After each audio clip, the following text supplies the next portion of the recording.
அஸ்ஸலாமு அலைக்கும் வரஹ்மத்துல்லாஹி வபரகத்துஹு. இன்னைக்கு நம்ம வீடியோல அல்லாஹ்வுடைய படைப்பை பத்தி தான் பார்க்க போறோம். இந்த வீடியோ உங்களுக்கு ரொம்பவே இன்ட்ரெஸ்டிங்கா இருக்கும். சோ ஸ்கிப் பண்ணாம வீடியோவை ஃபுல்லா பாருங்க. முதல்ல இத பத்தி அல்லாஹ் குர்ஆன்ல என்ன சொல்றான்னு பார்க்கலாம். பூமி முளைப்பிக்கின்ற புற்பூண்டுகள் எல்லாவற்றையும் மனிதர்களாகிய இவர்களையும் இவர்கள் அறியாதவற்றையும் ஜோடி ஜோடியாக படைத்தானே, அவன் மிகவும் தூய்மையானவன்.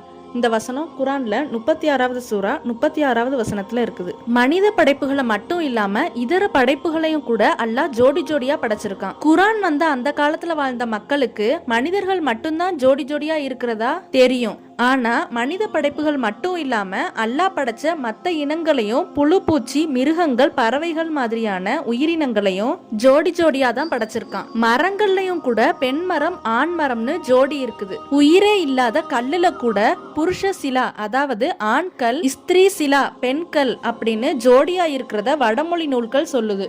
இது மட்டுமா, இரவு பகல், இன்ப துன்பம், வெளிச்சம் இருட்டு, குளிர் வெப்பம், நோய் உடல் நலம், இப்படி எல்லாமே இந்த பிரபஞ்சத்துல ஜோடி ஜோடியா தான் இருக்குது. விஞ்ஞானத்தின் அடிப்படையிலையும் ஒரு அணு உருவாகிறதுக்கு நேர்மின் ஆற்றலுடைய புரோட்டானும் எதிர்மின் ஆற்றலுடைய எலக்ட்ரானும் சேரணும். இந்த மாதிரி உயிரில்லாத பொருட்களும் கூட ஜோடி ஜோடியா தான் இருக்குதுங்கிறது சமீபத்துல தான் நம்மளுக்கு தெரியும். இன்னும் கூட இது நிறைய பேருக்கு தெரிஞ்சிருக்க வாய்ப்பே இல்லை.